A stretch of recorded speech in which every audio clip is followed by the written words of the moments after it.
Along the eastern shores of China lies a vast, muddy coastline. When the tide goes out, it leaves behind endless stretches of flat, gray mud. It is too soggy for farming and too unstable for buildings. Honestly, for almost all of human history, this terrain was considered completely useless. But today, China has transformed this exact spot into a massive, world-class energy facility. It is a plant that doesn't just generate power, but actually captures it by turning sunshine into physical fuel. So, what exactly is this massive structure? And why do energy experts across the globe have their eyes glued to it? Welcome to the Guohua Rudong Integrated Solar Hydrogen Storage Project. Located near Yangkou Port in Rudong County, this marvel was brought to life by CHN Energy, the massive state-owned power corporation, through their Guohua investment branch. Construction was officially finished on June 10th, but the most brilliant part is how it operates. You aren't looking at three independent sites forced to share a fence. This is a seamlessly connected system designed to function as one giant machine.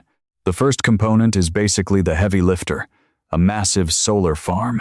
We are talking about 400 megawatts of solar panels installed right over those reclaimed mudflats. By itself, this solar setup is expected to crank out roughly 468 million kilowatt-hours of power every single year.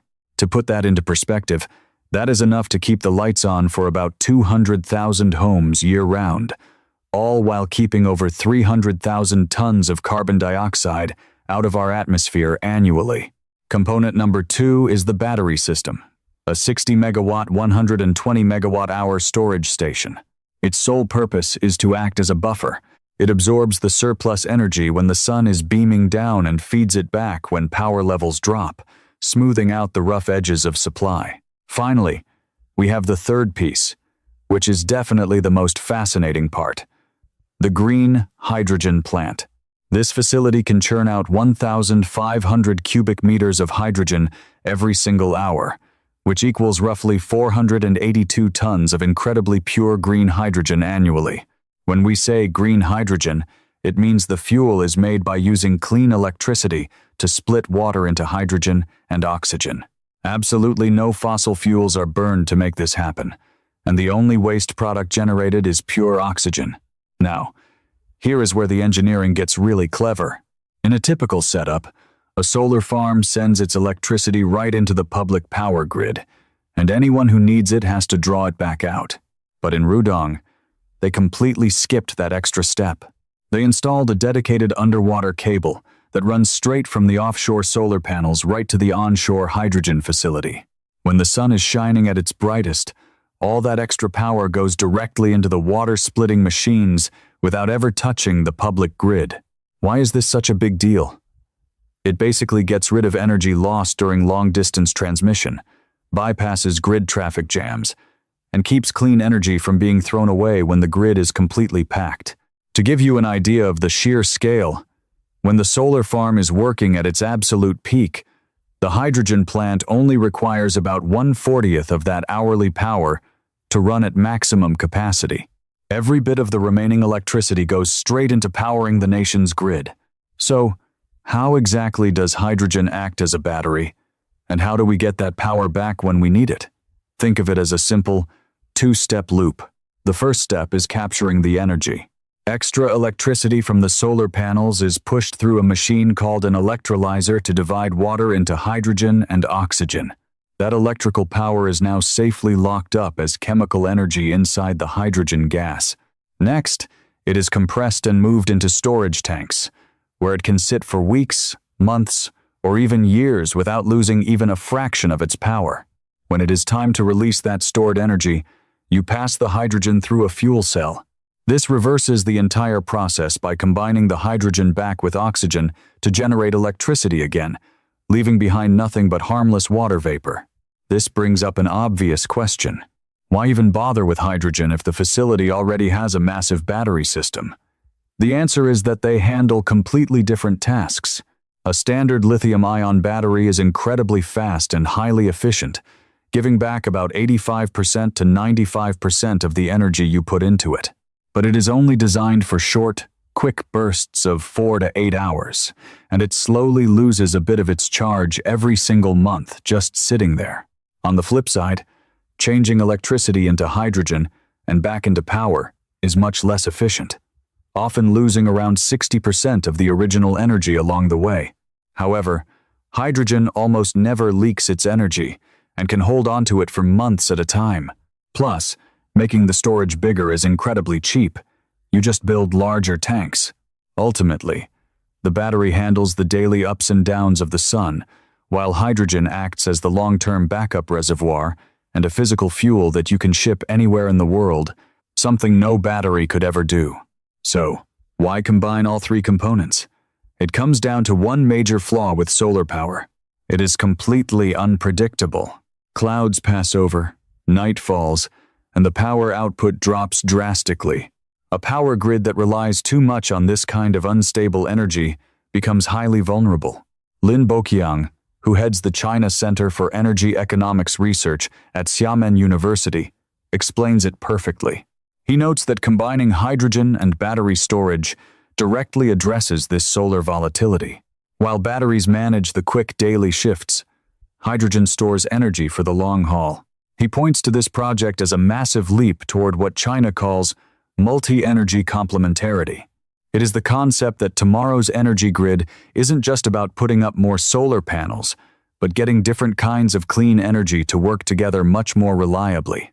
Project leaders describe this as a closed-loop network. You produce the electricity, save it, use it, or turn it into hydrogen gas depending exactly on what the grid demands at any given second. But what actually happens to all that captured hydrogen? It definitely isn't just sitting idle in storage tanks. A nearby refueling station that can pump out 500 kilograms of hydrogen a day is already fully operational. This gas will supply various industries across the massive Yangtze River Delta, helping chemical plants, factories, and shipping fleets transition to a cleaner fuel source.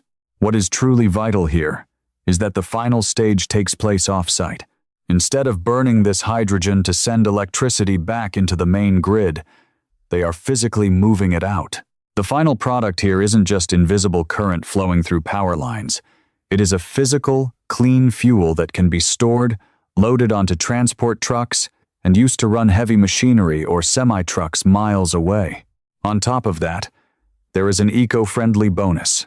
The facility occupies nearly 3 square kilometers of tidal mudflats, and it was constructed hand-in-hand with a local coastal wetland cleanup project, which includes wiping out an invasive weed called Spartina grass across more than 4 square kilometers.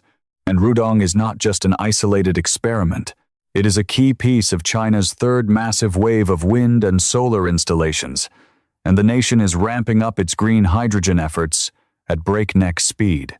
By the end of this past March, China's completed and in-progress renewable hydrogen facilities combined for over 1 million tons of yearly capacity. Right now, over 250,000 tons a year are actively flowing, which is more than double where things stood at the end of 2024. Simply put, this industry is aggressively shifting from small test projects to massive commercial realities, and Rudong stands out as one of the absolute best examples of how all these moving parts perfectly align. But before we paint a completely flawless picture, we need a quick dose of reality. While the solar panels have been successfully feeding the power grid since April 2025, the hydrogen facility is still wrapping up its final testing phases. Maximum hydrogen production isn't slated to kick off until August 2026, and to be perfectly honest, green hydrogen is still a very expensive fuel to produce. Even experts like Lin Boqiang admit that the true, long-term success of this site relies entirely on driving down prices and boosting the efficiency of the hydrogen creation process. Right now, massive developments like this are just as focused on proving that the concept actually functions in the real world as they are on making a profit. But that is exactly why the Rudong facility is so incredibly important. For a very long time, the whole story around renewable energy was just about building more and more solar panels.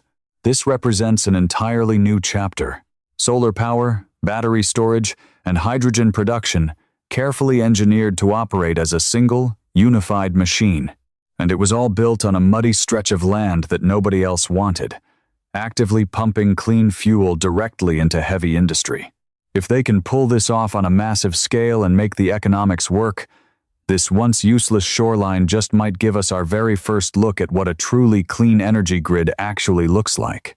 If you found this look into the future of energy fascinating, make sure to hit that subscribe button and stick around for more videos exploring the incredible engineering projects reshaping our world.